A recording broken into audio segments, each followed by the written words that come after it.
La théorie du Big Bang est une théorie C'est parmi comme d'autres. celle de Darwin. C'est pas plus fiable que ce qui est écrit dans les livres saints, et c'est bien moins ancien. Ils ne savent pas plus que moi.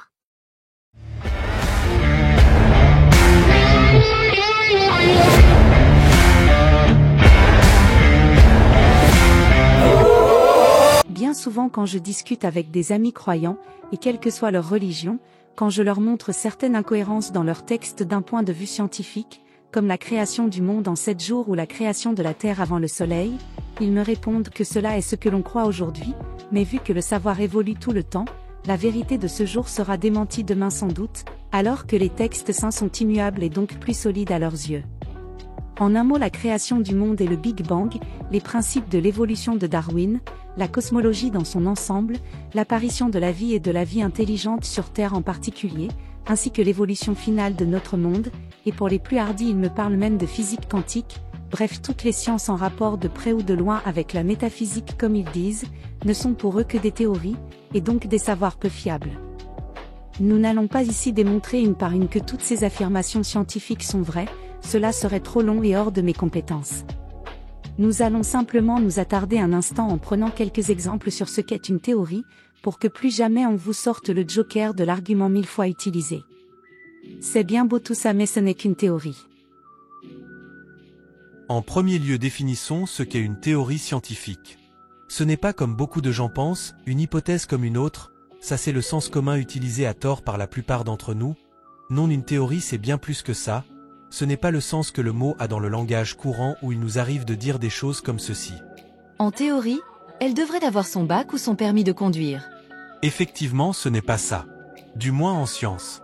Quand vous pensez théorie, pensez à théorème comme celui de Pythagore ou Thalès. Une théorie, c'est le plus haut point de connaissance scientifique. C'est le modèle explicatif le plus certain à ce jour pour décrire un fait et en donner l'explication. Pourquoi préciser à ce jour? En science, pour qu'une chose soit considérée comme acceptable, il faut qu'elle soit réfutable. Un exemple, la théorie de la gravité qui explique parfaitement pourquoi nous marchons sur Terre sans nous envoler et pourquoi les marées sont ce qu'elles sont, est réfutable. Elle est considérée comme vraie jusqu'à preuve du contraire. Il suffirait de jeter une fois une pierre en l'air et que cette pierre ne retombe pas ou qu'elle retombe en faisant des zigzags, pour mettre en défaut les lois de la gravité universelle théorisées par Newton.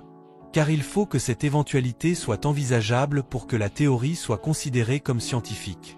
Si j'avance une hypothèse du genre, Jésus est le seul Dieu car c'est écrit dans la Bible et on ne peut contredire ce qui est inscrit dans ce livre. Vous fermez la porte à toute vérification et donc vous êtes hors du champ de la science. Pas assez de gens savent comment fonctionne le savoir académique. Voilà, une nouvelle maladie est apparue et je pars du principe qu'un médicament qui fonctionne en général assez bien et qui est peu coûteux devrait faire l'affaire. Je pense que c'est une bonne idée. Toute ressemblance avec un chevelu à accent serait fortuit. Je vérifie juste dans une fiole de mon laboratoire que ça marche et je le proclame à la télé. Allez hop, petite pilule pour tout le monde, et je suis candidate pour le prix Nobel de médecine. Et si j'ai des détracteurs, ce sont des gens payés par Big Pharma qui veulent faire du fric sur le dos des malades. Mais ce n'est pas comme ça que fonctionne le savoir. Mon idée je dois la soumettre à mes confrères, après l'avoir moi-même soumis au plus haut degré de critique. Je cherche en priorité tout ce qui va à l'encontre de mon hypothèse. Quand je suis sûr d'avoir fait le tour de tout ce qui pourrait être ou aller à l'encontre de ma découverte, je propose un article dans une revue scientifique, pas dans Paris Match.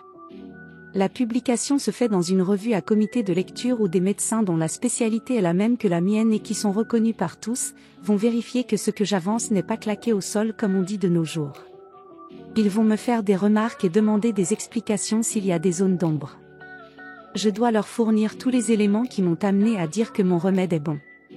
Je corrige ensuite ou éclaircis les points litigieux. Et voilà, mon article scientifique est publié. Le prix Nobel est pour moi à présent. Eh bien non, toujours pas. Tous les autres médecins de ma spécialité peuvent me demander encore des explications et surtout je dois fournir les éléments pour que dans leur laboratoire, ils puissent reproduire ce que j'ai fait. Il faut aussi que je leur laisse la possibilité de prouver que j'ai tort. C'est ce qu'on nomme la reproductibilité.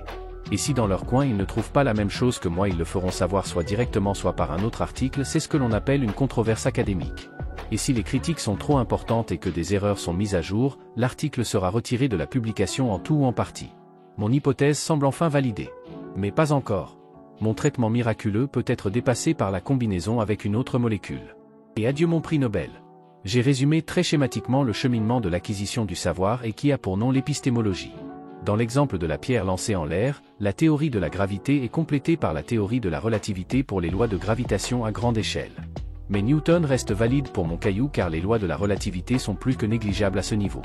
Voilà, à présent je pense que vous savez que celui qui rétorque que ce n'est qu'une théorie est dans le meilleur des cas une personne qui ne sait pas comment se forme le savoir ou bien plus souvent une personne qui tente par l'utilisation du mot théorie de vous faire croire que la connaissance se base sur pas grand-chose, alors que c'est tout le contraire. C'est dans le meilleur des cas de l'ignorance de sa part et bien souvent l'envie de vous tromper avec un mot dont le sens est volontairement biaisé. Autre subterfuge utilisé par ceux qui désirent vous tromper et valider par tous les moyens leurs croyances. L'appropriation des dernières découvertes que le grand public ne maîtrise pas encore, pour jeter un voile de mystère sur des notions mal comprises, en détournant la science pour valider leur lubie. Par exemple, faire croire que la physique quantique est la preuve de l'existence de Dieu, vu que ce sont des choses qui vont à l'encontre de nos perceptions et de notre logique. Ils vous assèneront une phrase du style « C'est bien Dieu qui a créé l'univers car la physique quantique montre qu'il y a une programmation dans le Big Bang. On peut y voir le souffle de Dieu. Il y a 150 ans c'était l'électricité qui étonnait, puis ce fut le magnétisme, puis la radioactivité et toutes ces découvertes furent prises pour étayer des contre-vérités. Les choses que l'on ne comprend pas inquiètent. Quand ces choses sont devenues communes, elles se banalisent et n'effraient plus. Mais entre-temps elles sont utilisées comme leurre.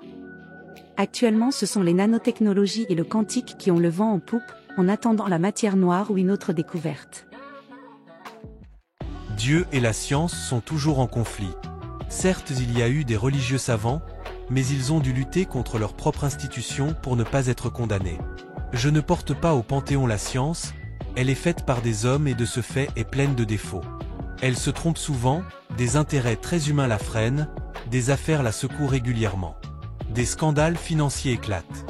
Des mesquineries, des inimitiés, des histoires et conflits d'intérêts l'entravent, les politiques l'utilisent, et parfois des incompétents la dirigent. Mais la science malgré tous ses défauts avance et tout ce qui fait votre quotidien est le fruit du savoir scientifique.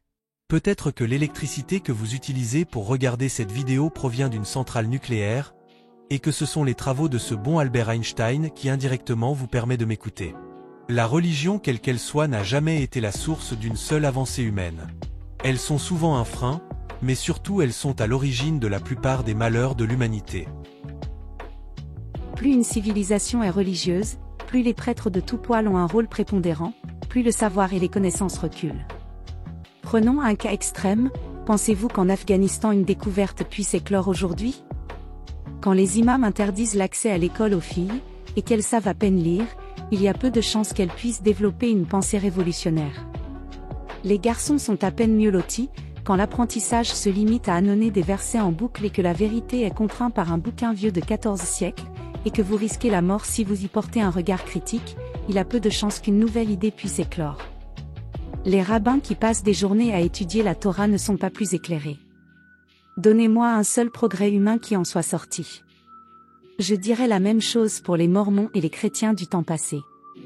Nous avons besoin de connaissances et pas de vérité imposée.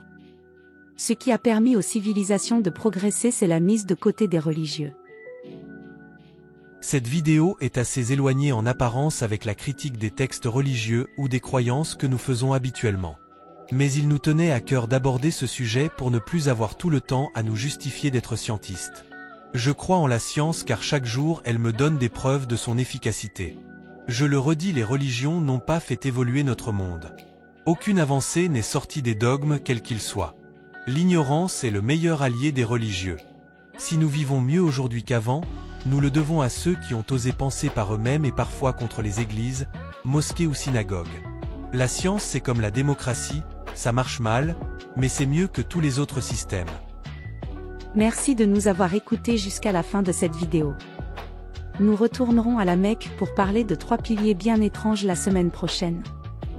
Mais d'ici là n'oubliez pas que le blasphème est un droit qui meurt quand on ne l'utilise pas. Si vous voulez encourager notre travail, un pouce, un abonnement, un commentaire, voilà ce qui nous aidera.